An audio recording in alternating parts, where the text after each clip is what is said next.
resolve the small boat crisis. Keir Starmer is in The Hague. Later, he's going to be meeting Macron. He's off to Canada. He's on a bit of a whirlwind tour, is our Keir. He's pressing the flesh and making sure the world knows that the next global statesman is waiting in the wings, ready to pounce. Labour is ready, though, to open the door to the EU's asylum seekers in exchange for a new border deal with Brussels. That's what the headlines are saying. I don't think they're the headlines that Keir Starmer was hoping for. He's made a great play at the idea of redefining people traffickers as terrorists and treating them accordingly.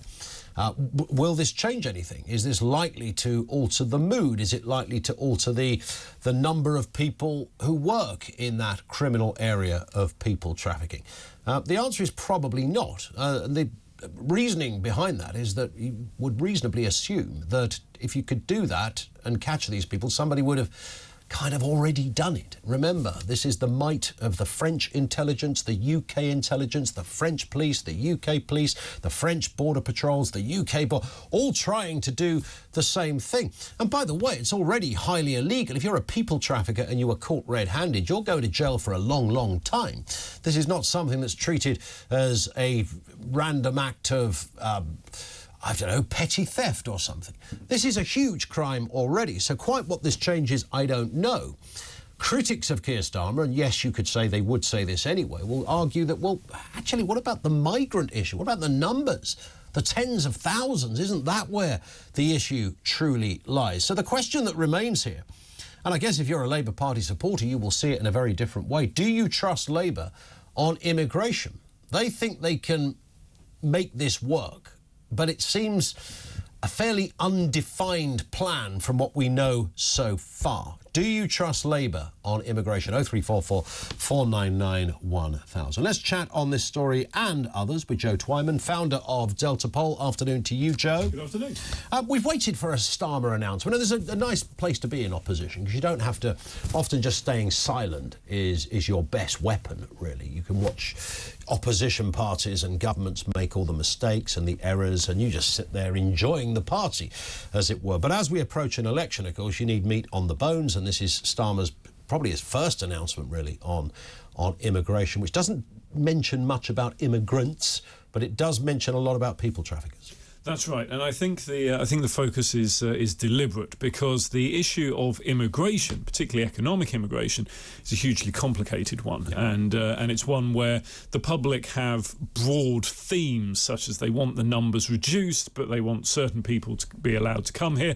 And the type of people varies from person to person, so it gets very complicated. But what most people agree on is that asylum seeking needs to be dealt with, and there's almost universal agreement that the sort of actions we're seeing around people trafficking needs to be reduced. And so that's what the focus is on. But nobody disagrees with that, do they? There's no one. I mean, whatever anybody thinks of the government, whatever anybody thinks of Braverman or Sunak, etc., I'm pretty sure they want to find the people traffickers as well. Of course, but what this is about is telling a story, because it's so often people make up their minds on who they're going to vote for, or indeed whether they're going to vote or not, based on the broad stories that we tell ourselves and each other, that geeks like me called narratives.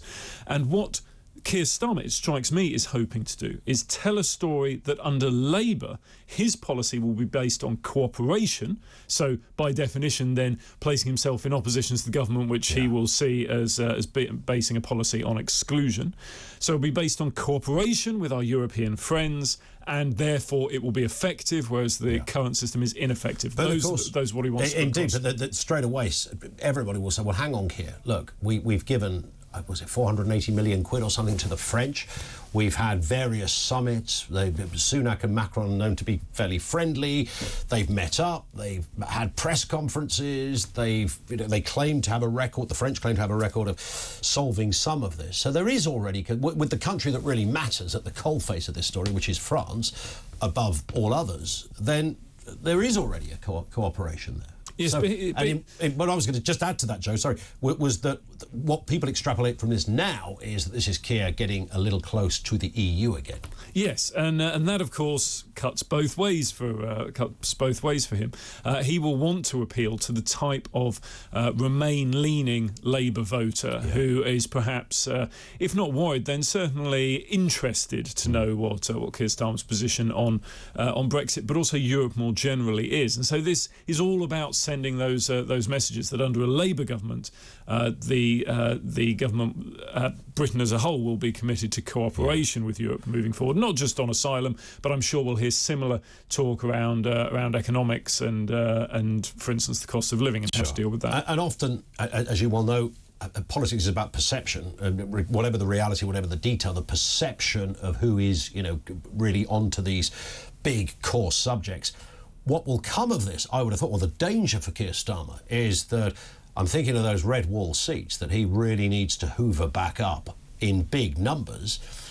A lot of those areas, immigration is very important to some of those constituencies, and he's going to be faced with the headlines that whatever he thinks he's trying to do, at least in the short term, it will result in more migrants coming to the UK.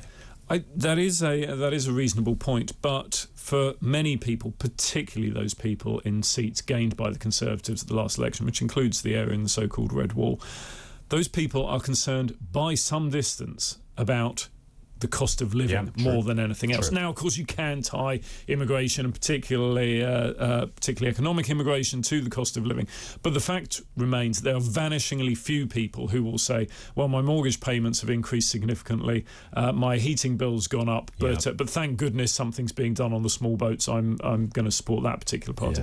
It doesn't really work like that. Keir Starmer knows that when you ask the public, Labour are ahead of the Conservatives on who's best on immigration, but actually in a lot of cases... Which is interesting, because it's never been in their DNA, has it? It's just not. I mean, that's the Tories are meant to be the party of, we can stand up to illegal immigration, and the Labour Party are meant to be a little more casual about that. We're OK with, these numbers, etc. That's been, stereotypically, that's been the divide. That's true, but Labour are ahead on everything. Correct. So everything that we could talk about today, Labour are ahead. And why is that? Because in a lot of cases, people simply don't think the Conservative Party can be effective, or crucially, don't believe what the Conservative Party is saying. I sense that is absolutely true. Even Conservatives who call, whenever we do phone-ins on this, we have dozens and dozens and dozens of people who are Conservatives. They want to, believe they are Conservatives, but can't bring themselves at the next election to vote for this particular Conservative government. So it's not about just trying to bring on new voters. They can't even enlighten their own ones, which is a problem. That's right, and that's why these two dimensions when it comes to an election are so important. Not just which party you want to vote for, but whether you will turn out or not. When you ask people who is best on immigration, actually in a lot of cases people say neither or don't know. And so that could be enough among those people for whom it's so important to make them just stay at home rather than vote for somebody else. But you can hear now the Conservative Central Office, or Number 10, sitting there sharpening their quills. All the speeches will be about, Keir Starmer, he's going to let more people into the country. If you think it's bad now, it's going to get a whole lot worse. That they're going to run with that, right? Yes, but this has a long and glorious history from the Conservative Party. I mean, Nicholas Fairbairn's in the run-up to the 1997 election tried that, and Labour still gained 146 seats. So it doesn't always bring benefits, particularly when a party is in such difficulty over the really important issues. Full house points, by the way, Joe, for Nicholas Fairbairn's there, bringing him back into the story. It's a party like it's 1996. That is the one. That's one for all the political geeks out there.